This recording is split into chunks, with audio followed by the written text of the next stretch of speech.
The whiskey-soaked floorboards creaked beneath Violet Jensen's worn boots as she carried another tray of drinks through the crowded saloon, her emerald eyes scanning the room for trouble, while her mind counted every coin she would earn tonight. It was September 1883 in Fort Stockton, Texas, and the Red River Saloon was packed with dusty cowboys, cattle drivers, and drifters who had money burning holes in their pockets after a long trail drive north. The air hung thick with cigar smoke and the discordant notes of an out-of-tune piano, but Violet kept her practiced smile fixed firmly in place as she delivered whiskey to a table of rowdy ranch hands who eyed her with the kind of appreciation that made her skin crawl. She had been working at the Red River for nearly 2 years now, ever since their father had died of pneumonia and left her and her younger sister, Lily, with nothing but debts and a tiny room above the general store that cost more each month than Violet could afford on honest wages alone. Lily was only 16, bright and beautiful with dreams of becoming a teacher someday, and Violet would do anything to keep her sister fed, clothed, and far away from the kind of life that Violet herself had been forced to embrace. The saloon work was not what their mother would have wanted before consumption had taken her 5 years back, but it kept food on the table and paid for Lily's schoolbooks. The owner of the Red River, a corpulent man named Marcus Thornton with oily hair and wandering hands, had made it clear from the beginning what he expected from his girls. Violet served drinks and smiled and occasionally sang when the piano player was sober enough to accompany her, and she kept Thornton at arm's length through a combination of wit, speed, and the small derringer she kept hidden in her skirts. Some of the other girls were not so lucky or so determined, and Violet had seen too many bright young women fade into shadows of themselves after a few years working the saloons and dance halls of Fort Stockton. Tonight the crowd was particularly energetic, fueled by news of good cattle prices in Kansas and the promise of a poker game that had already been running for 6 hours straight in the back room. Violet delivered drinks and dodged hands and collected coins, all while keeping one eye on the clock and mentally calculating how much she needed to make before she could leave for the night. Lily would be waiting at their little room, probably reading by candlelight and saving the good oil lamp for when Violet came home, because her sister was practical like that even in her youth. The saloon doors swung open with a crash that made half the room turn, and Violet glanced over to see a group of men entering with the kind of confident swagger that spoke of money and power. The man in the lead was tall, broad-shouldered, and wore clothes that were too fine for the average cowhand. His hat was black felt, expensive, and his boots were polished leather that had not seen a day of real ranch work. Behind him came 3 other men, clearly hired hands or bodyguards, but it was the man in front who drew every eye in the room. He moved through the crowd like a ship cutting through water, and people stepped aside without even seeming to realize they were doing it. His face was tanned and weathered in a way that spoke of time spent outdoors, but his hands were clean and his bearing was that of a man who gave orders rather than taking them.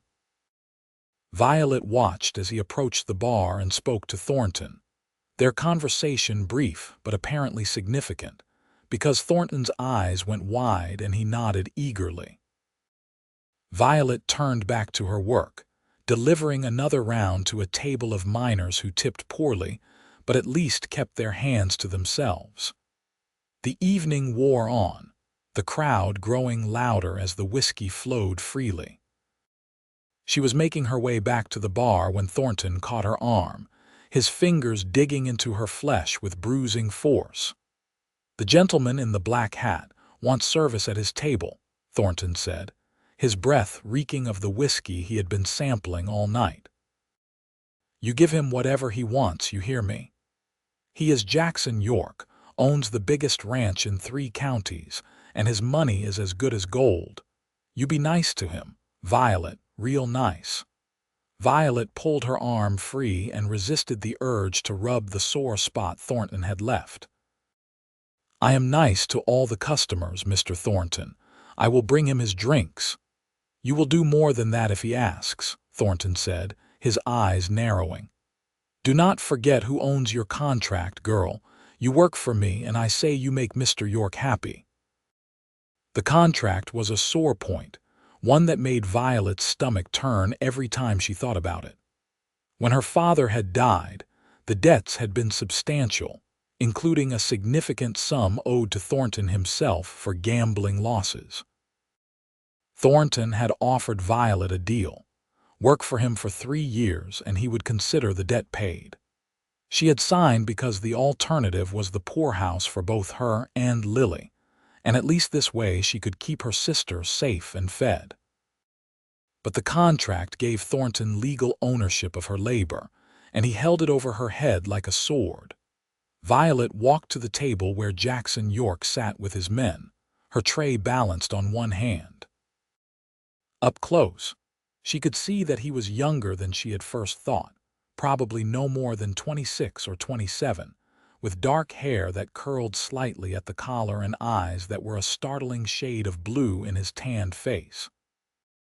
He looked up as she approached, and something in his expression made her pause, something different from the usual assessment she received from men in the saloon.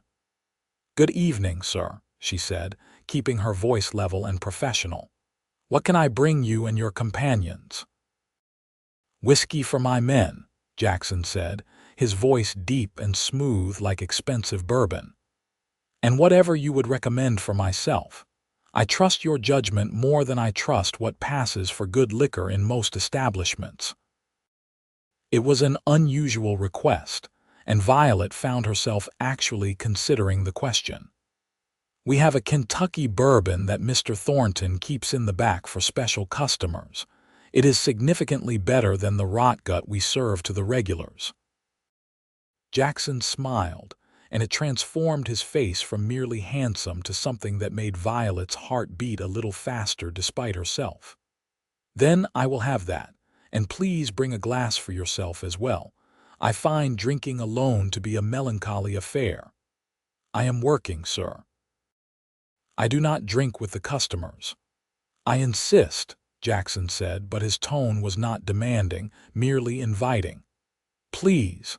I have been on the trail for 3 weeks, and I would appreciate the company of someone with intelligence behind their eyes. I will make it worth your time." Violet hesitated, then nodded. Thornton would be pleased if she sat with such a wealthy customer, and the break from running drinks would be welcome. She fetched the bourbon and 2 glasses, along with whiskey for the other men, and returned to the table. Jackson's companions took their drinks and moved to a nearby table, giving them privacy but remaining close enough to intervene if needed. "Please, sit," Jackson said, gesturing to the chair across from him. Violet sat, acutely aware of the other girls watching with envy and curiosity. Jackson poured the bourbon with steady hands and pushed 1 glass toward her. "What is your name?" "Violet Jensen, sir. Call me Jackson, please. Mr. York is my father, and he is back at the ranch in far too good health for me to claim his title yet." There was warmth in his voice, affection for his father evident in the words. "How long have you been working here, Violet?" "Nearly 2 years," she said, sipping the bourbon and finding it as good as she had promised. It burned smooth and warm down her throat, nothing like the harsh whiskey she occasionally sampled to ensure it had not been watered down too much. "You enjoy the work?" It was such an absurd question that Violet almost laughed. No woman enjoyed working in a saloon unless she had lost all sense of self-preservation or hope for the future. But Jackson's expression was serious, genuinely interested, so she answered honestly. "I do what I must to survive and to care for my sister. Enjoyment does not enter into the equation." Jackson studied her for a long moment, those blue eyes seeing more than she was comfortable with. "Your sister, how old is she?" 16. "She is a good girl, smart, still in school. I work so she can have a better life than this." "That is admirable," Jackson said quietly. "Family is everything. I built my ranch as much for my younger brother as for myself, to give him opportunities our father never had." They talked for over an hour, the conversation flowing more easily than Violet had expected. Jackson spoke of his ranch, the York Cattle Company, which sprawled across thousands of acres north of Fort Stockton. He had inherited it from an uncle 5 years ago when he was barely 21, a struggling operation drowning in debt, and had built it into one of the most successful ranches in West Texas through hard work and smart business decisions. He had a younger brother named Thomas who was studying business back east, and a father who had been a simple cowhand before Jackson's success had allowed him to retire in comfort. In turn, Violet found herself sharing more than she intended. She spoke of her parents, both gone too soon, and of Lily's dreams of becoming a teacher. She spoke of Fort Stockton and its rough ways, of the struggle to survive in a town that chewed up the weak and spit them out. She did not speak of the contract or of Thornton's expectations, but something in Jackson's expression suggested he understood without being told. "How much does Thornton pay you?" Jackson asked eventually, his tone casual but his eyes sharp. $2 a week, plus tips. "It is enough to pay for our room and food, with a little left over for Lily's books and supplies." "And how much do you owe him?" Violet stiffened, her guard coming back up. "I do not discuss my debts with customers, sir. Jackson, I mean." "I apologize, that was presumptuous of me." Jackson refilled her glass, though she had barely touched the first pour. "I only ask because I recognize the look of someone working under duress. I have seen it before in men who sell themselves into virtual slavery to pay off gambling debts or to feed their families. It is not right, but it is common enough in these parts." "The world is not right," Violet said quietly. "We do what we must to survive in it." Jackson was quiet for a moment, then he leaned forward, his voice low enough that only she could hear. "What if I told you there was another way? What if I made you an offer that could change your circumstances?" Violet's heart sank. Here it was, the proposition she had been dreading since he had called her to his table. She had heard it 100 times before, phrased 100 different ways, and the answer was always the same. "I am not available for private arrangements, sir, no matter how much money you offer." "That is not what I am suggesting," Jackson said quickly, his expression almost offended. "I am a businessman, Violet, and I am offering you a business proposition. I need someone to manage my household, someone intelligent and capable who can handle accounts and oversee the staff. My ranch is large and successful, but my house is a bachelor's disaster that desperately needs a woman's touch. I am offering you legitimate employment as my housekeeper, at 5 times what Thornton pays you, plus room and board for both you and your sister." Violet stared at him, certain she had misheard. "You want to hire me as a housekeeper?"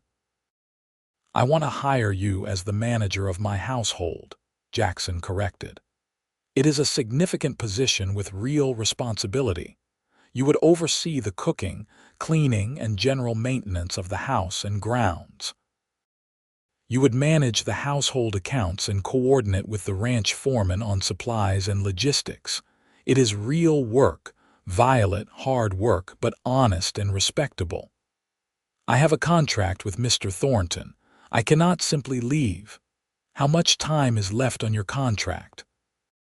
Violet did the math in her head, her heart heavy with the knowledge of how much time she still owed. 14 months. Jackson nodded slowly, then he reached into his jacket and pulled out a leather wallet. He counted out bills with practiced ease, a sum that made Violet's eyes widen. "This is $500. I will purchase your contract from Thornton tonight and you can start at the ranch tomorrow. You and your sister both. I have a small cottage on the property that would be perfect for the two of you, private and comfortable. Why would you do this?" Violet asked, her voice barely above a whisper. "You do not know me. You do not know if I can do the work you are describing." "I am a good judge of character," Jackson said simply. "I have built my success on the ability to recognize talent and potential in people. You are intelligent, hardworking, and clearly capable of managing difficult situations. Those are exactly the qualities I need. As for why I would pay so much to free you from Thornton, let us just say I dislike men who exploit vulnerable women, and I have more money than I know what to do with." Violet's mind was reeling. $500 was a fortune, more money than she would earn in 5 years at the saloon. And the offer of legitimate work, respectable work that would allow Lily to live in safety and comfort, was almost too good to be true, which meant it probably was. "What is the catch?" she asked bluntly. "Men do not spend that kind of money without expecting something in return." Jackson met her eyes steadily. "The catch is that the work will be hard and I will expect you to earn your keep. I am not in the habit of employing charity cases. But beyond that, there is no catch, Violet. I need a housekeeper and you need honest employment. It is a mutually beneficial arrangement. And if I refuse your offer, then I will finish my drink, pay my tab, and leave, and you will never see me again. The choice is entirely yours." Violet looked down at the money on the table, more wealth than she had ever seen in one place. She thought of Lily, of the cramped room and the constant fear and the endless nights of serving drinks to men who saw her as little more than a possession to be bought or bartered. She thought of the year and 2 months still remaining on her contract with Thornton, and of all the ways things could go wrong in that time. "I want to see the contract before I agree," she said finally. "I want to know exactly what I am agreeing to." Jackson smiled again, that warm expression that made her feel like maybe, just maybe, this was real. "Fair enough. Shall we go speak to Mr. Thornton?" The negotiation with Thornton was brief and brutal. The saloon owner protested at first, claiming that Violet was his best girl, and that losing her would damage his business. But when Jackson laid the $500 on the bar and added another $100 for lost business opportunities, Thornton's resistance crumbled. He produced the contract with hands that trembled slightly with greed, and Jackson read through it carefully before nodding his satisfaction. "This contract is poorly written and likely unenforceable in court," Jackson said calmly, "but I prefer to handle these matters cleanly.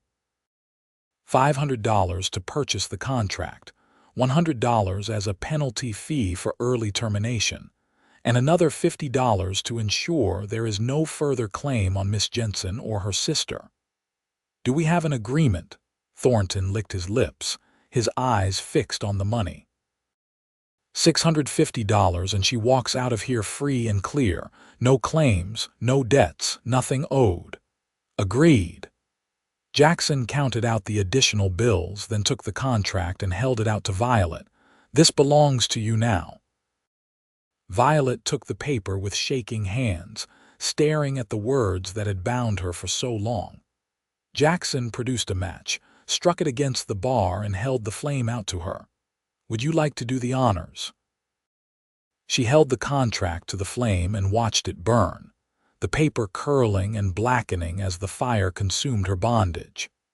When it was nothing but ash on the floor of the Red River Saloon, she felt something loosen in her chest, a tension she had carried for so long she had forgotten it was there. "Pack your belongings," Jackson said gently. "I will wait here. My men will escort you to collect your sister and whatever possessions you need to bring. We ride for the ranch at first light." The next few hours passed in a blur. Violet gathered her few belongings from the tiny room behind the saloon where the girls kept their personal items. Then Jackson's men escorted her to the room above the general store, where Lily waited. Her sister's eyes went wide with confusion and fear when Violet explained what had happened, but Violet held her close and promised that everything would be all right. They packed their meager possessions into a single trunk, the sum total of their lives fitting easily into the space. Clothes, mostly, and Lily's precious books, and the few mementos they had kept from their parents. It was not much, but it was theirs, and now they were taking it to a new life. Jackson had arranged rooms for them at the hotel for the night, respectable rooms with locks on the doors and clean sheets, and he stationed one of his men in the hallway to ensure they were not disturbed.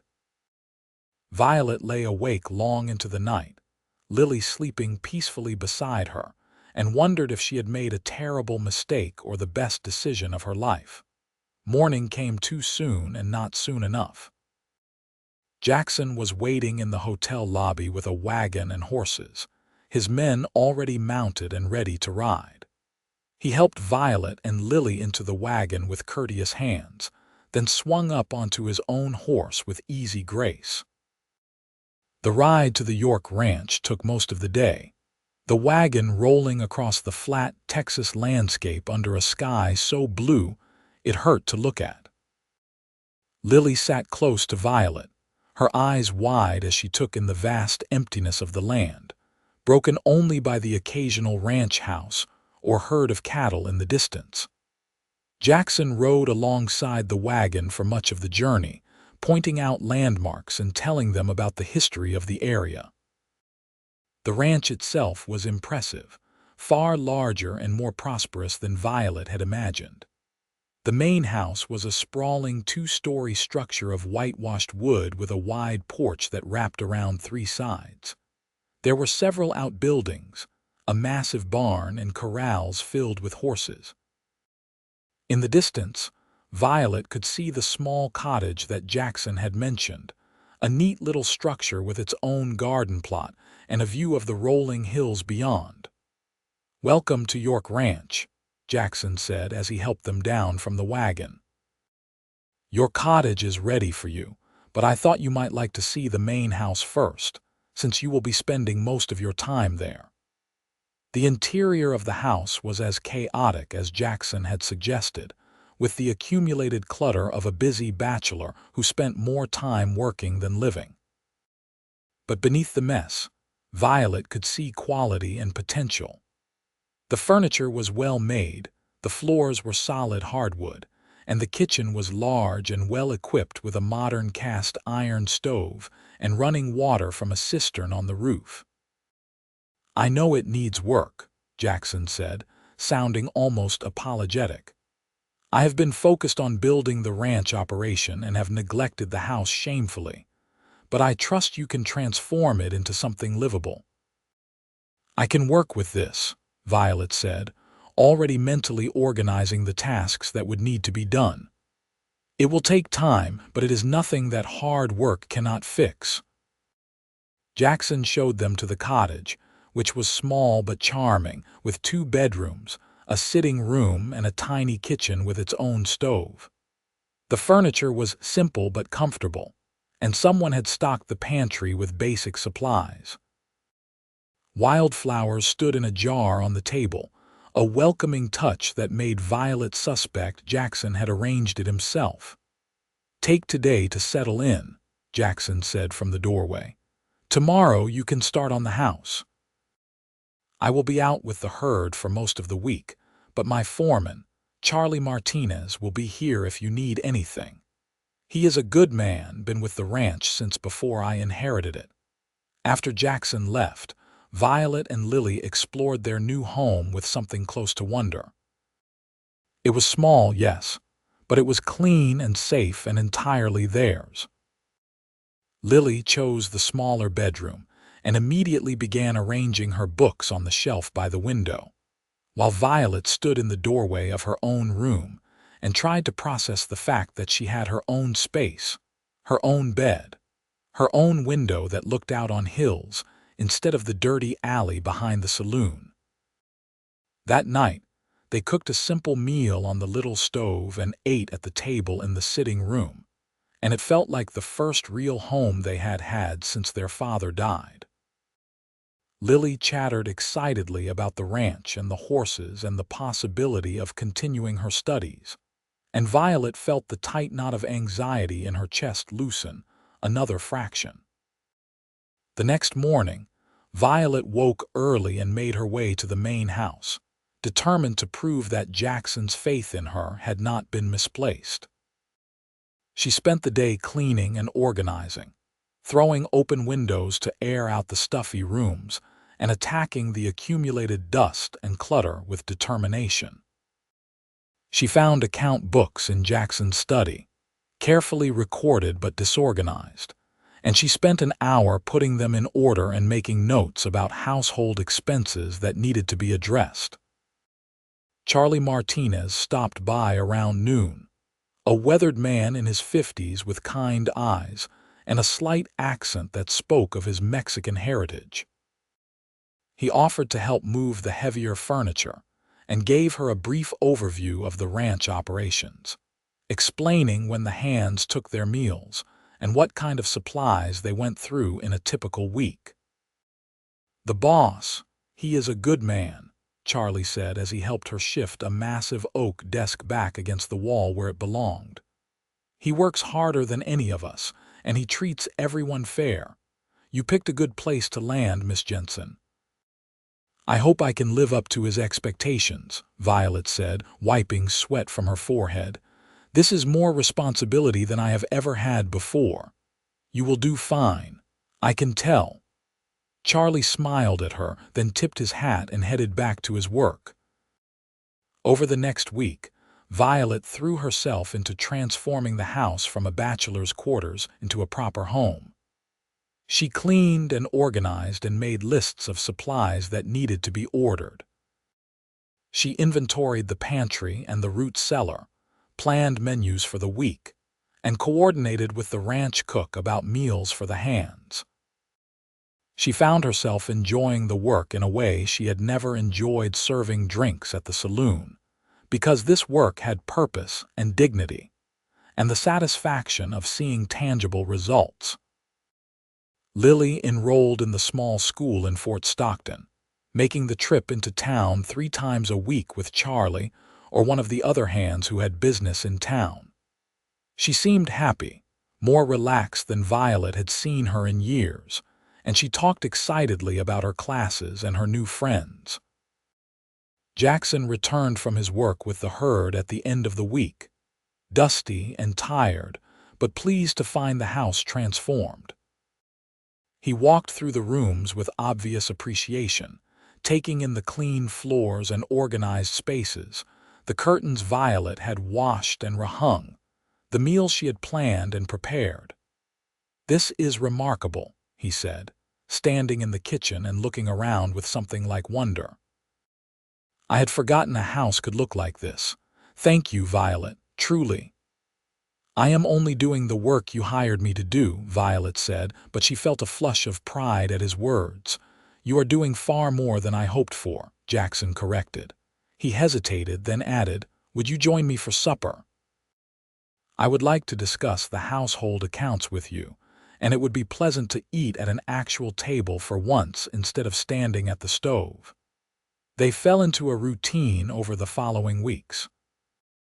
Violet managed the household with increasing confidence, and Jackson sought her input on decisions that affected the ranch operations. He began taking his meals at the house instead of with the hands, and more often than not, Violet found herself sitting across from him at the dinner table, discussing everything from cattle prices to politics to the books they had both read. She found herself looking forward to those conversations, to the way Jackson listened to her opinions with genuine interest, to the way his eyes lit up when he talked about his plans for the ranch. He was ambitious but not ruthless, driven but not cold, and he had a dry sense of humor that caught her off guard and made her laugh in spite of herself. Lily noticed, of course. Her sister had always been perceptive, and she began making excuses to take her supper in the cottage, insisting that Violet should eat at the main house since she was working there all day anyway. Violet protested, but Lily just smiled knowingly and told her not to be silly. It was late October when things shifted between them. Violet was in the study, going over the account books by lamplight, when Jackson came in from checking on a sick horse in the barn. He poured himself a whiskey and settled into the chair across from the desk, watching her work with an expression she could not quite read. "You have made this place into a home," he said finally. "I never realized how much I needed that until you arrived." The ranch was successful, yes, but it was just work, just business. Now when I come back at the end of the day, there is something to come back to. Violet looked up from the ledger, her heart beating faster. "I am glad I could help. It is more than that." Jackson set down his glass and leaned forward, his blue eyes intense in the lamplight. "You have to know that by now. This is more than just an employee doing her job.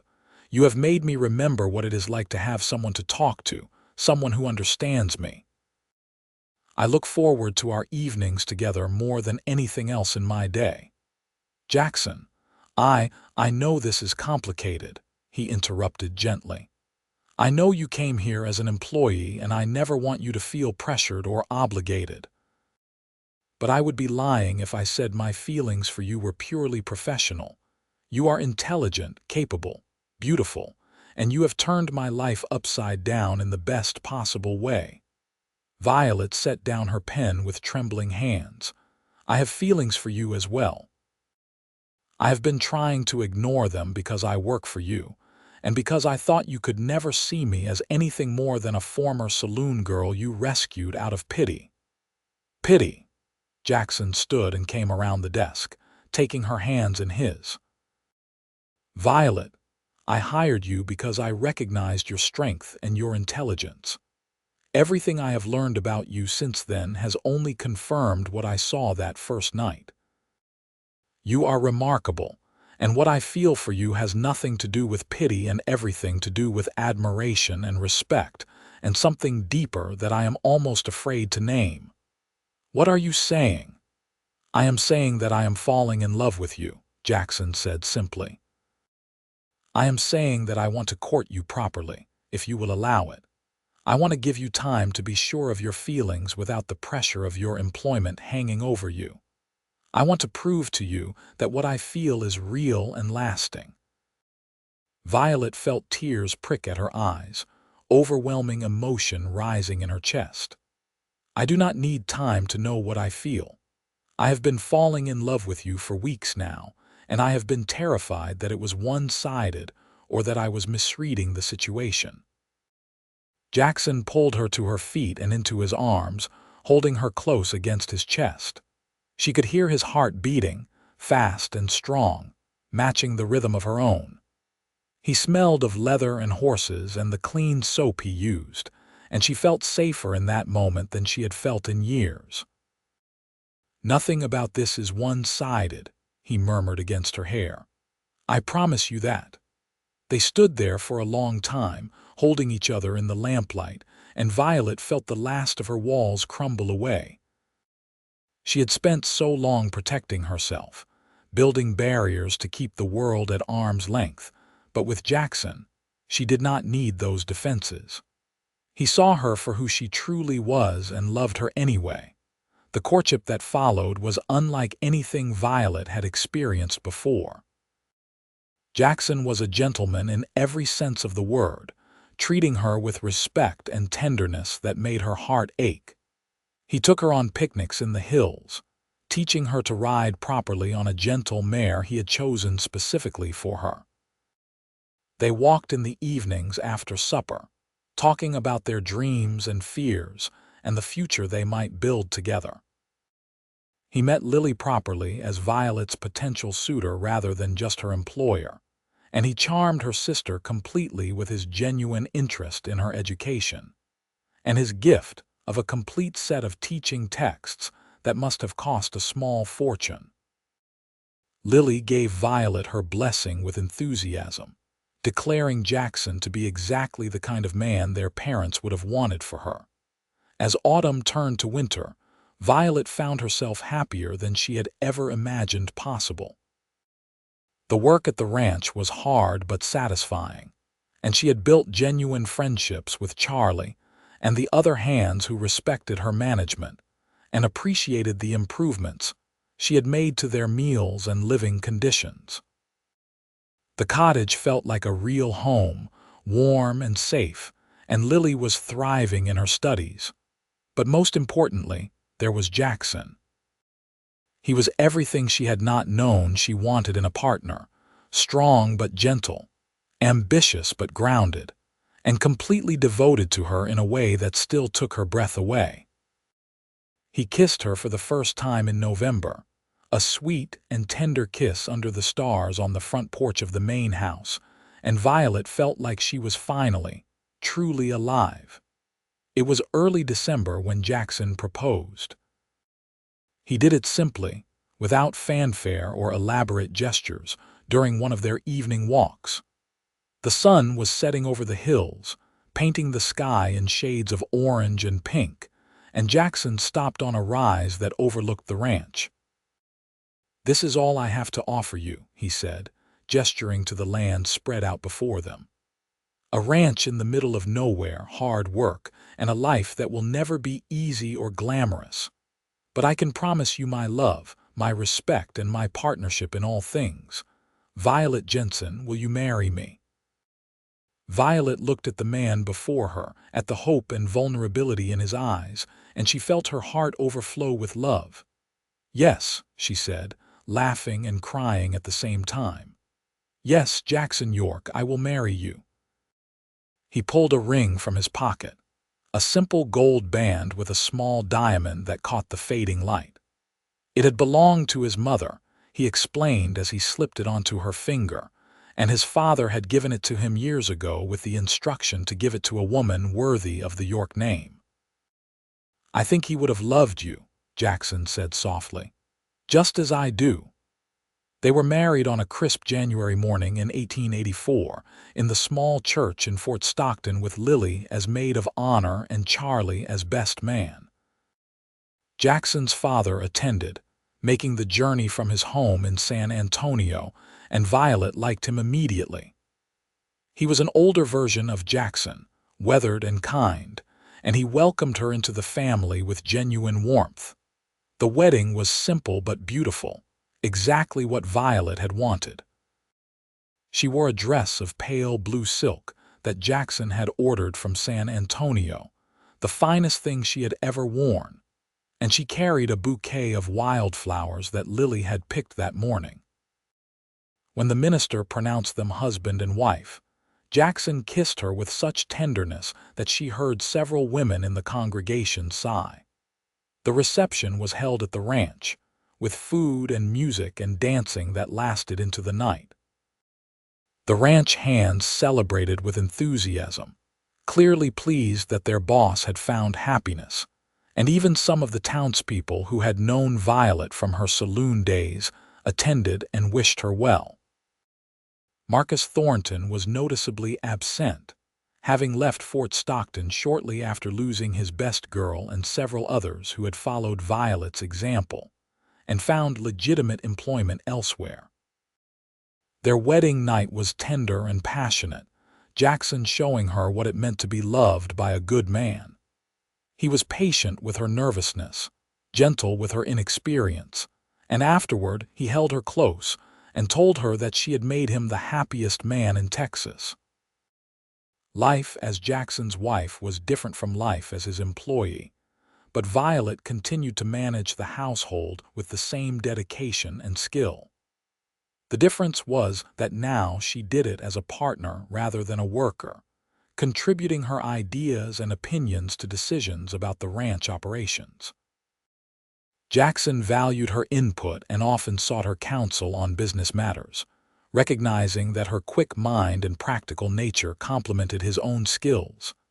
Lily continued to flourish, her education progressing well, and she talked more and more about her dream of becoming a teacher. Jackson supported her ambitions fully, promising to help fund her attendance at a teaching college when the time came. The sisters remained close, though Lily now lived in the cottage alone while Violet shared the main house with her husband. The first year of their marriage was full of joy and discovery as they learned to build a life together. There were challenges, of course. The ranch faced a difficult summer with drought affecting the grazing land, and they lost several head of cattle to disease. But they faced these challenges together. Jackson's business acumen and Violet's practical problem-solving combining to find solutions. In the fall of 1884, Violet discovered she was pregnant. She told Jackson one evening after supper, nervous about how he would react, but his joy was immediate and overwhelming. He swept her into his arms and spun her around, laughing with delight, then immediately set her down and fussed over whether he had been too rough, whether she needed to sit down, whether she was feeling all right. The pregnancy progressed smoothly, and Violet continued to manage the household with Lily's help as her condition became more obvious. Jackson was attentive to the point of being overprotective, constantly worried about her health and comfort. He brought her gifts from town, silly things like ribbon and candy, and he talked to her belly at night, telling their unborn child about the ranch and the life they would have together. Their son was born in May of 1885, a healthy baby with his father's dark hair and his mother's green eyes. They named him Samuel, after Jackson's uncle who had left him the ranch, and Jackson cried when he held his son for the first time. Violet watched her husband cradle their baby with such tenderness and knew that she had chosen well, that this man would be an excellent father. Samuel was a happy baby, quick to smile and easy to soothe, and he was doted on by everyone at the ranch. Charlie carved him wooden toys, Lily sang him lullabies, and Jackson's father made the trip from San Antonio to meet his first grandchild and stayed for a month, clearly enchanted with the baby. As Samuel grew from infant to toddler, Violet found herself settling into the rhythms of motherhood and ranch life. She loved her son fiercely, but she also maintained her role in managing the household and contributing to the ranch operations. Jackson encouraged her involvement, never suggesting that she should focus solely on domestic duties, and they continued to make decisions together as partners. Lily graduated from school in the spring of 1886 and accepted a position as a teacher in Fort Stockton, fulfilling the dream she had held for so long. Jackson threw her a party at the ranch to celebrate, inviting half the county, and Violet felt immense pride watching her sister stand tall and confident, so different from the frightened girl she had been protecting all those years ago. In the fall of that year, Violet found herself pregnant again, and their daughter was born the following spring in April of 1887. They named her Rose, and she was the image of Violet with red gold hair and a stubborn streak that made them both laugh. Samuel, now nearly 2, was fascinated by his baby sister and insisted on helping with everything from bath time to bedtime stories. The years that followed were full and rich, the kind of life Violet had never dared to dream of during those dark days at the Red River Saloon. The ranch continued to prosper under Jackson's management, becoming one of the most successful operations in West Texas. They expanded the herd, improved the breeding stock, and built a reputation for quality cattle that commanded premium prices. Jackson became involved in local politics, serving on the town council and advocating for improvements to schools and infrastructure. Violet supported his efforts while managing their growing household, and she became known in Fort Stockton as a woman of substance and character, her past at the saloon largely forgotten or forgiven. Lily met and married a young lawyer named David Fletcher in 1888, a kind man who shared her passion for education and social reform. They settled in Fort Stockton, and Lily continued teaching while starting a family of her own.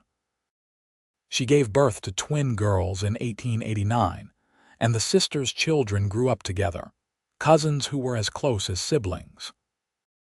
By 1890, the York Ranch was one of the largest and most successful operations in the region, employing over 50 men and running thousands of head of cattle across tens of thousands of acres. Jackson had proved himself not just as a rancher, but as a businessman, investing in railroads and banks and other ventures that diversified their wealth and secured their future. But despite their success and wealth, Jackson and Violet remained grounded, never forgetting where they had come from or the struggles that had brought them together. They were generous with their employees, paying fair wages and ensuring good working conditions. They supported the community, funding the new schoolhouse and library in Fort Stockton, and they welcomed anyone who needed help, whether it was a meal or a job or a place to stay. Their third child, another son they named Henry, was born in 1890, and their family felt complete with 3 healthy children who filled the house with noise and laughter. Samuel was now 5, already showing an interest in the ranch operations and following his father around whenever possible. Rose was 3, wild and fearless, equally comfortable in the barn or the kitchen. And baby Henry was content and easy, happy to be passed from arm to arm among the family and ranch hands who adored him. On a warm evening in late summer of 1891, Violet stood on the porch of the main house, watching the sun set over the hills she had come to love. Samuel was helping his father check the horses in the barn. Rose was playing with dolls in the sitting room, and Henry was asleep in his cradle. Lily and her family were coming for supper the next day, and the house was full of the smells of baking bread and simmering stew. Jackson came up behind her and wrapped his arms around her waist, resting his chin on her shoulder. "What are you thinking about?" "About how far we have come," Violet said, leaning back against him. "Sometimes I still cannot believe this is my life, that I get to wake up every morning in this beautiful place, with you and our children, with purpose and dignity and love." "You made it happen," Jackson said softly. "Your strength, your courage, your determination to build a better life for yourself and Lily. I just gave you the opportunity. You did the rest." "We did it together," Violet corrected. "You saw something in me that I did not see in myself. You gave me a chance when I had almost given up hope. And you loved me when I did not think I deserved to be loved." Jackson turned her around to face him, his blue eyes serious in the fading light. "You have always deserved to be loved, Violet York. You are the strongest, most remarkable woman I have ever known, and I thank God every day that I walked into that saloon and found you." "I love you," Violet said, reaching up to touch his face. "I will love you for the rest of my life." "And I love you," Jackson replied, kissing her gently. "Now and always." They stood there together as the stars began to appear in the darkening sky, 2 people who had found each other against all odds and built a life worth living. The ranch stretched out around them, a testament to their hard work and partnership. And in the house behind them, their children slept safely, secure in the knowledge that they were loved and protected. Violet thought back to that night in the Red River Saloon, when a tall stranger in a black hat had offered her a chance at a different life. She had taken a leap of faith, trusting in a man she did not know, and it had changed everything. She had gone from servitude to partnership, from desperation to hope, from loneliness to love. The years continued to pass in a steady rhythm of seasons and celebrations. Samuel grew into a serious boy who loved learning about the ranch operations, spending hours with Charlie learning to rope and ride and care for the cattle. He started school in Fort Stockton and proved to be a strong student, though his heart was clearly in the land and the animals. Jackson began teaching him about business and management, preparing him to one day take over the ranch if that was what he chose. Rose was as wild as Samuel was serious, always exploring and getting into trouble and charming her way out of consequences with her bright smile and quick wit. She had no fear of horses or cattle, and she could often be found in the barn helping with chores or riding her pony across the hills. Violet saw much of her younger self in Rose, that determination to make her own way regardless of what others expected. Henry was a content toddler who seemed to find joy in everything. He loved music and would sit quietly for hours listening to Violet sing or play the piano that Jackson had bought for the house. He had a gentle nature that reminded Violet of her father, and she treasured the quiet moments she spent with her youngest child.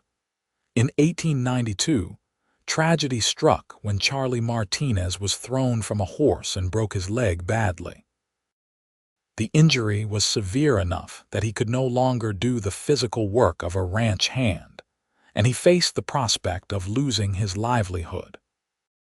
Jackson immediately offered him a position as the ranch bookkeeper and general advisor, a job that would use his decades of experience without requiring the physical labor he could no longer perform. Charlie accepted with gratitude, and he continued to be a valued member of the York Ranch family. That same year, Lily gave birth to a son, her third child, and David Fletcher was appointed as a circuit judge, a position that would take him throughout West Texas. It was a prestigious appointment that spoke to his skill and character, and the whole family celebrated his success. Lily continued teaching when court was not in session, unwilling to give up the work she loved. The ranch continued to grow and prosper. Jackson invested in improving the breeding stock, bringing in bulls from back east to strengthen the herd. He also began experimenting with different grazing techniques and water management systems that increased the carrying capacity of the land. Violet supported these innovations while managing the household and raising their children, and their partnership remained strong and loving. By 1893, the York Cattle Company was recognized throughout Texas as one of the premier ranching operations in the state. Jackson was invited to speak at cattlemen's associations and to advise other ranchers on management practices. He traveled occasionally for business, but he always hurried home, missing his family too much to stay away longer than necessary. It was during one of these trips, in the fall of 1893, that trouble came to the ranch. A group of rustlers had been operating in the area, stealing cattle and horses from various ranches, and they targeted York Ranch while Jackson was away in San Antonio.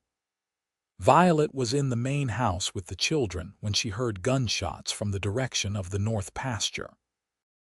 She acted quickly, gathering the children and sending them to the root cellar with instructions to stay hidden and quiet. Then she grabbed the rifle Jackson kept in the study and went to find out what was happening. She found several of the ranch hands engaged in a standoff with 5 armed men who had been caught in the act of running off part of the herd. The situation was tense, and Violet knew it could turn deadly at any moment. She stepped onto the porch of the main house, the rifle clearly visible but not aimed at anyone, and called out in a voice that carried across the yard. "You men are trespassing on York Ranch property and attempting to steal our cattle. Leave now and we will not pursue you. Stay and you will answer to the law and to my husband when he returns." The leader of the rustlers, a hard-faced man with a scar across his cheek, laughed. "And who are you, sweetheart? The lady of the house. This does not concern you. Go back inside and let the men handle this." "This concerns me very much," Violet said, her voice steady despite her racing heart. This is my home and my ranch and my cattle you are trying to steal. I have sent word to town and the sheriff will be here within the hour. You can leave now or you can explain yourselves to him. Your choice." It was a bluff. She had not had time to send word to town, but her confidence sold it. The rustlers exchanged glances, clearly uncertain, and Violet pressed her advantage. "My husband is Jackson York, owner of the York Cattle Company and member of the town council. Do you really want to make an enemy of him? Do you really want to face charges of armed robbery and attempted theft? Or would you prefer to ride out now and count yourselves lucky that no one has been hurt?" The standoff lasted another tense minute, then the scarred man cursed and gestured to his companions. "This is not worth it. There are easier pickings elsewhere." The rustlers mounted their horses and rode off at a gallop, and Violet felt her knees go weak with relief. The ranch hands rushed to check on her, full of praise for her courage and quick thinking, and she had to sit down on the porch steps as the adrenaline drained away. Jackson returned the next day to find the ranch abuzz with talk of how his wife had faced down 5 armed rustlers without flinching.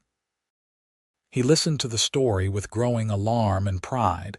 Then he swept Violet into his arms and held her so tightly she could barely breathe. "You could have been killed," he said, his voice rough with emotion. "They could have shot you, could have hurt you or the children." "But they did not," Violet said calmly.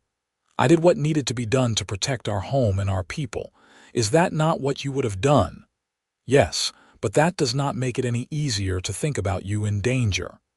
Jackson pulled back to look at her, his blue eyes intense. "You are everything to me, Violet. You and the children. The ranch, the cattle, all of it means nothing compared to your safety." "I know," Violet said softly, "but I am not the helpless girl you met at the Red River Saloon anymore.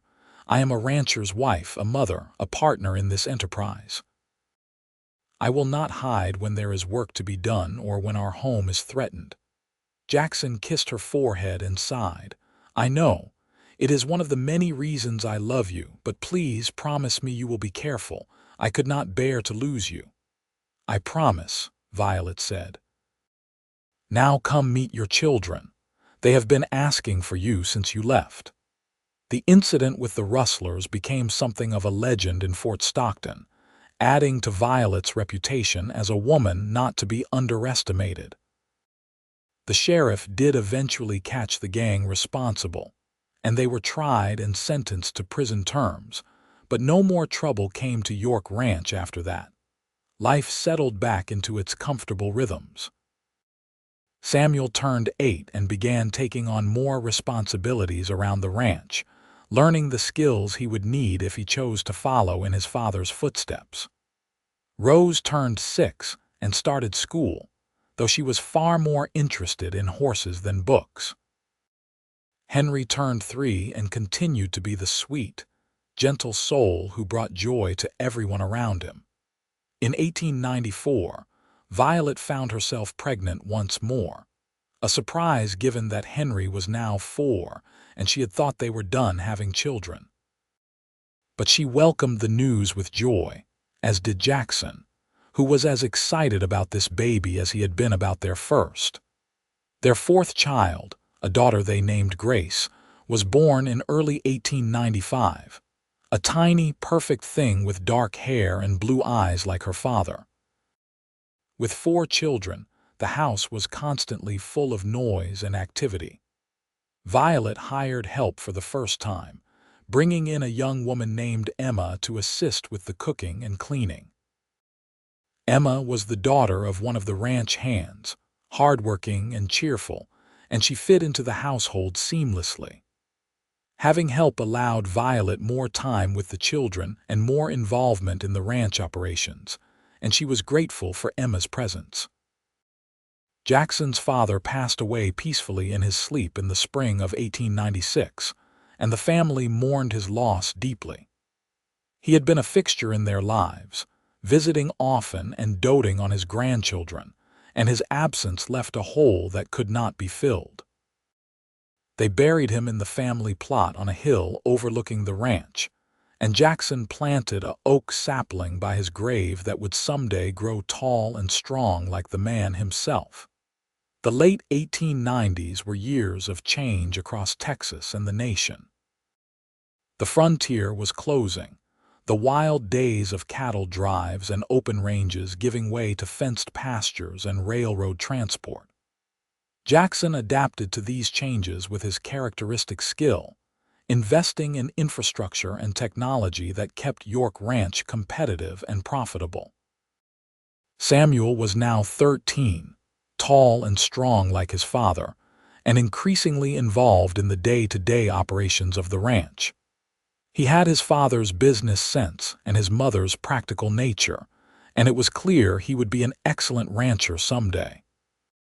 Rose was 11, still wild and independent, and she had announced her intention to become a veterinarian, a profession that was almost unheard of for women, but which suited her perfectly.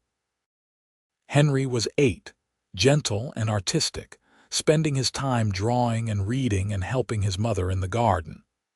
Grace was 4, a bright and curious child who followed her older siblings everywhere. Lily's children were growing as well, her twins now 10 and her son 7. David Fletcher had become one of the most respected judges in West Texas, known for his fairness and integrity, and Lily had recently been appointed as the principal of the Fort Stockton school, a position that reflected her years of dedicated service to education. In the summer of 1898, Violet and Jackson celebrated their 14th wedding anniversary with a party at the ranch that drew friends and neighbors from across the county. They had been through so much together, building not just a successful ranch but a life rich with love and family and purpose.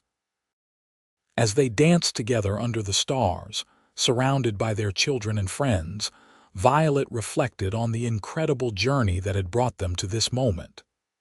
"You ever think about that night at the saloon?" Jackson asked, as if reading her mind. "When I first saw you and knew my life was about to change." "I think about it often," Violet admitted. "I think about how terrified I was, how desperate, and how you appeared like something out of a dream and offered me a chance at a different life. I had given up hope by then, Jackson. I thought I would spend the rest of my life serving drinks and dodging hands and counting coins. You gave me back my future." "You would have found a way out eventually," Jackson said. "You are too strong, too determined to have stayed trapped forever." "I just had the privilege of being in the right place at the right time." "Maybe," Violet said, "but I am grateful it was you. I am grateful for every moment we have had together, for our children, for this life we have built. I love you more now than I did the day we married, and I did not think that was possible." "I love you too," Jackson said, pulling her closer. "More than words can express. You are my partner, my love, my everything." The years continued their steady march. Samuel went away to study business and agriculture at a college in Austin, preparing himself to take over the ranch someday. Rose defied expectations by being accepted to study veterinary medicine in Colorado, one of the few institutions that would train women in the field. Henry showed a talent for art and music that earned him a scholarship to study in San Antonio. Grace grew into a bright and capable young woman who expressed interest in following her Aunt Lily into teaching. Jackson and Violet aged gracefully together, their love deepening with each passing year.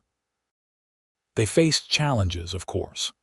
There were droughts and floods, disease outbreaks among the cattle, and the normal difficulties that came with running a large operation. But they faced everything together, their partnership as strong in their 40s as it had been when they first married. By the turn of the century, in 1900, York Ranch had become a legend in Texas. It covered over 50,000 acres, ran tens of thousands of head of cattle, and employed over 100 people. Jackson and Violet had built not just a business but a community, providing good jobs and fair treatment to everyone who worked for them. They had put dozens of young people through school, funded improvements to the town, and earned the respect and affection of everyone who knew them. Samuel returned from college in 1901, ready to take his place as his father's right hand in managing the ranch. He had learned well, combining his father's business acumen with his mother's practical problem-solving skills, and he brought new ideas and energy to the operation.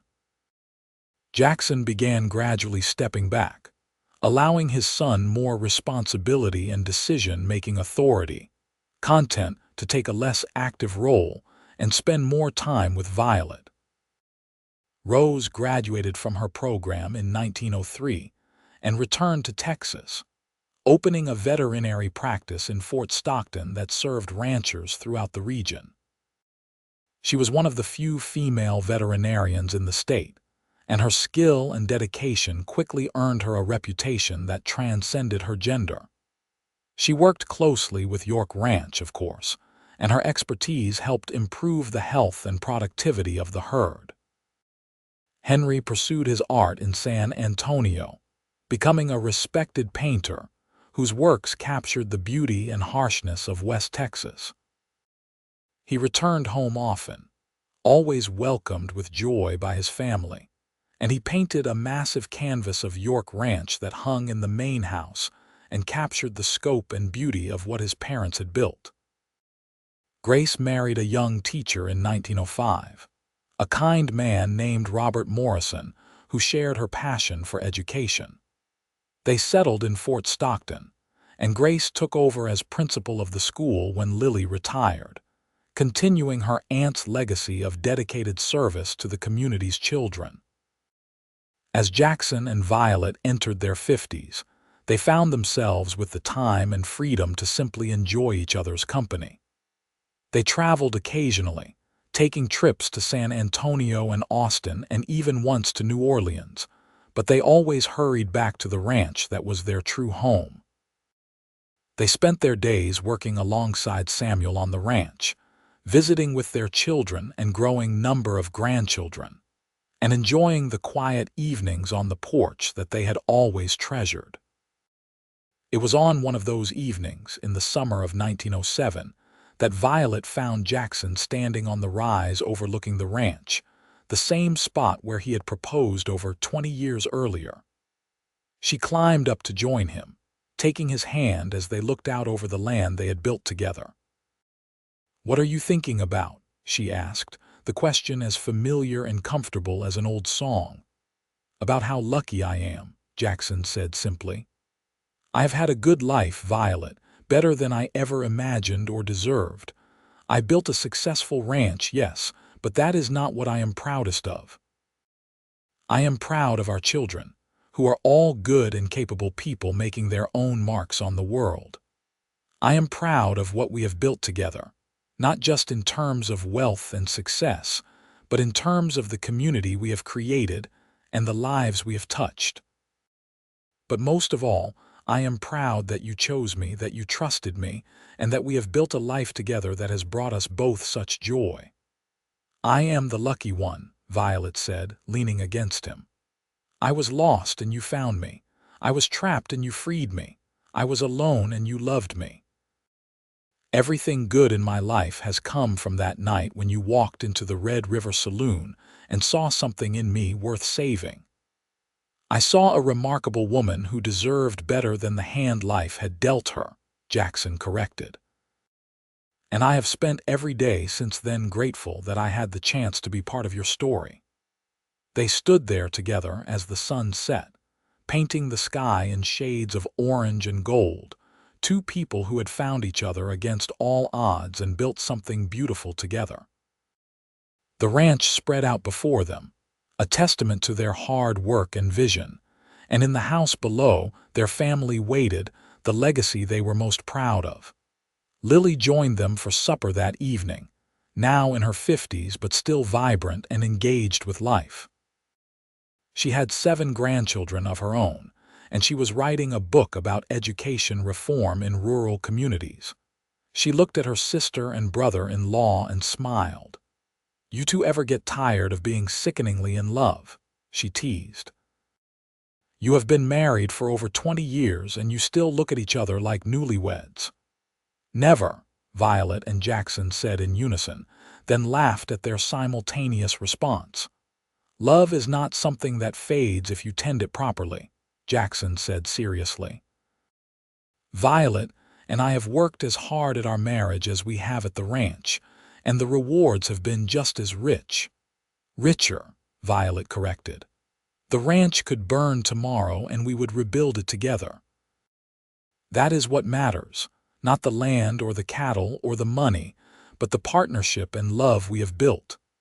Samuel joined them with his wife, Martha, a capable woman he had met at college who shared his passion for ranching. They had 2 children already and another on the way, and they were beginning to talk about building their own house on the ranch property, close enough to help with operations but far enough for privacy and independence. Rose arrived with tales of her latest cases, including a dramatic midnight surgery on a prize bull that had saved the animal's life and earned her a bonus from the grateful owner. She was unmarried and showed no interest in changing that status, content with her work and her independence. Henry came with his latest paintings, eager to show his family his newest work. He had recently completed a series depicting the history of West Texas, and a gallery in Austin wanted to exhibit them. Grace and Robert brought their 2 children, a boy and a girl who immediately ran off to play with Samuel's children in the organized chaos that always accompanied family gatherings. As Violet looked around the table at her family, at the children and grandchildren and the life she and Jackson had built together, she felt a profound sense of gratitude and peace. She had come so far from that desperate night at the Red River Saloon, when the future had looked bleak and hopeless. Jackson had given her a chance, yes, but she had taken that chance and built something remarkable from it. After dinner, as the children played in the yard and the adults sat on the porch talking and laughing, Jackson pulled Violet aside for a private moment. He led her to their bedroom and pulled a small box from his desk drawer.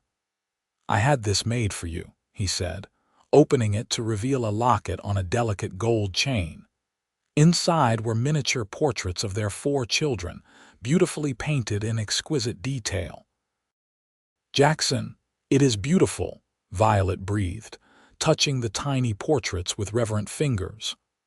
"I wanted you to have something that captured this moment, this time when we are all together and healthy and happy," Jackson said, fastening the locket around her neck. "Life is precious and fleeting, and I want you to always remember how blessed we have been." Violet kissed him, pouring all her love and gratitude into the gesture. "I will treasure this always, just as I treasure you and the life we have built together." They returned to the porch to find Samuel organizing a game of horseshoes, the family dividing into teams with much good-natured arguing and teasing. Violet and Jackson joined in, and the evening dissolved into laughter and competition, and the comfortable chaos of a large, happy family. As the stars came out and the children were rounded up for bed, as the family began to drift home or to guest rooms, Jackson and Violet found themselves alone on the porch once more. It was their favorite time, these quiet moments at the end of the day when they could simply be together. "Do you ever have regrets?" Violet asked, the question coming from nowhere but somehow feeling important. "Do you ever wonder what your life would have been like if you had not walked into that saloon that night?" Jackson considered the question seriously. "I suppose I would have eventually found a housekeeper through more conventional means. I would have continued building the ranch and probably would have married someone suitable, someone from a good family who could help me advance socially and economically. I would have had a respectable life, maybe even a comfortable one." He paused, then turned to face her fully. But I would never have known what it was like to love and be loved the way we love each other. I would never have had the joy of watching you bloom and grow and become the remarkable woman you are today. I would never have had the partnership and friendship and passion that we share. So no, Violet, I have no regrets.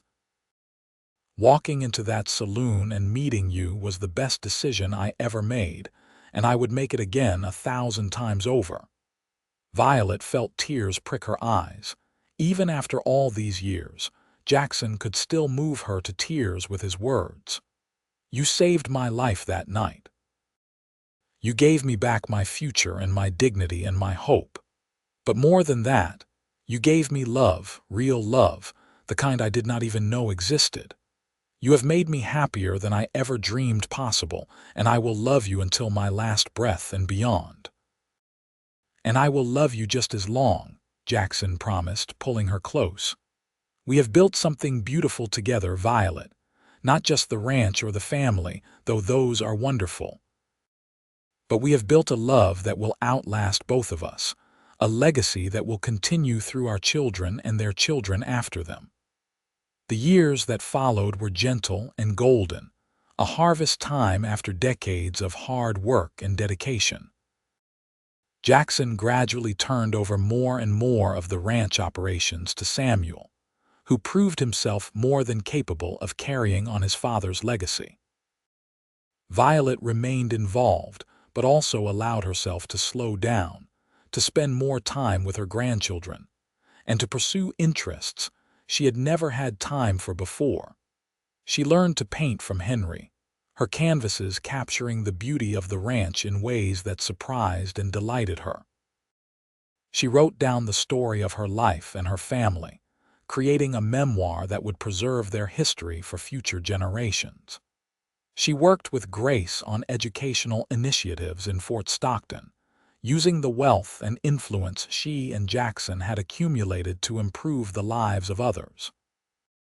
Jackson took up reading in earnest, working through the classical literature he had never had time for during his busy years building the ranch.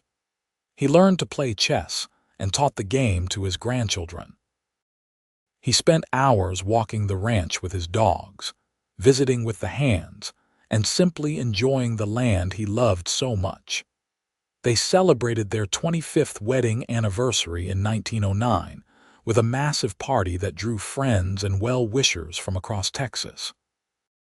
The governor sent a letter of congratulation, recognizing Jackson's contributions to the state's ranching industry and Violet's philanthropic work.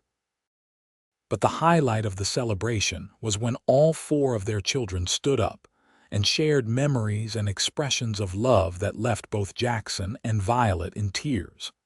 Samuel spoke of learning business and integrity from his father, and compassion and strength from his mother. Rose talked about how her parents had supported her unconventional dreams and given her the courage to pursue them.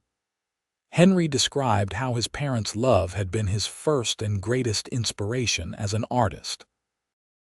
Grace thanked them for showing her what a true partnership looked like, and for setting an example she hoped to emulate in her own marriage. When the speeches were done, and the toasts had been made, Jackson and Violet danced together as they had on their wedding day, still deeply in love after a quarter-century of marriage.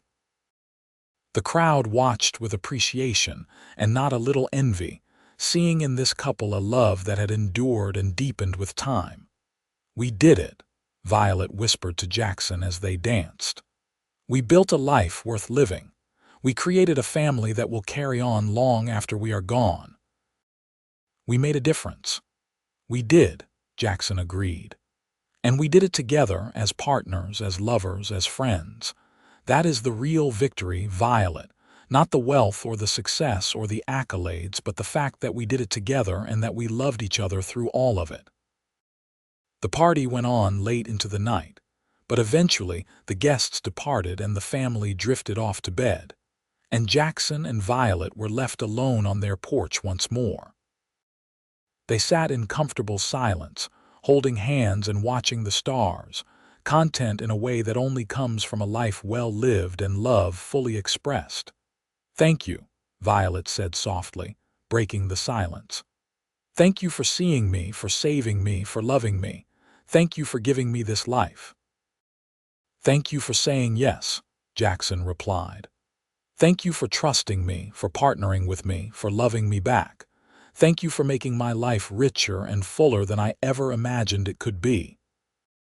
They sat there until the sky began to lighten with the approach of dawn, unwilling to let the perfect evening end.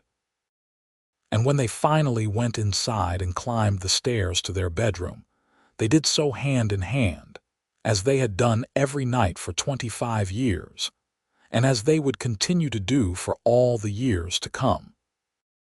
In 1912, when Violet was 50 and Jackson was 53, they made the decision to build a smaller house on the property, leaving the main house to Samuel and his growing family. The new house was modest but comfortable, with a large porch that overlooked their favorite view of the ranch and enough room for visiting children and grandchildren. The move marked a transition, a clear passing of the torch to the next generation while still allowing Jackson and Violet to remain connected to the ranch and the life they had built.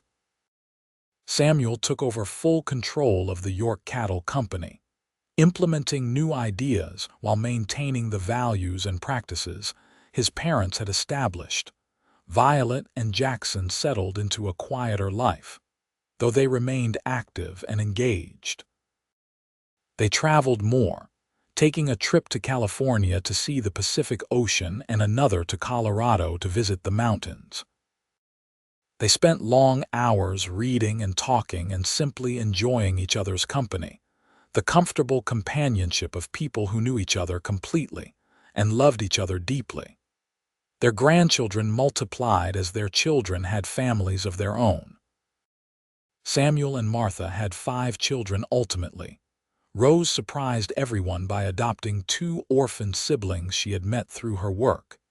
Henry married a fellow artist and had 3 children, and Grace and Robert had 4 children. The York family tree sprawled and branched, a testament to the love and stability that Jackson and Violet had created. On a warm evening in June of 1915, as they celebrated their 31st wedding anniversary, Violet and Jackson sat on their porch and watched the sunset paint the sky in brilliant colors.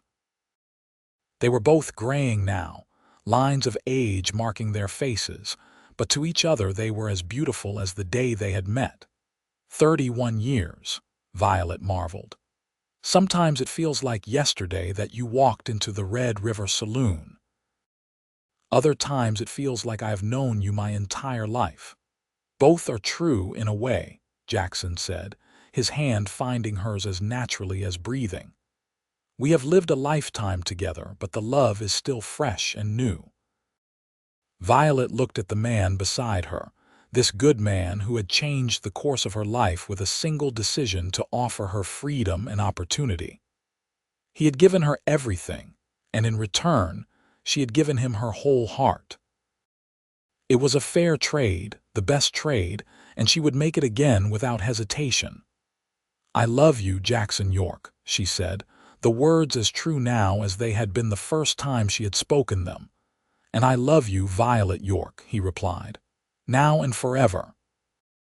The sun set behind the hills, painting the ranch in shades of gold and amber, and Jackson and Violet sat together in perfect peace and perfect love.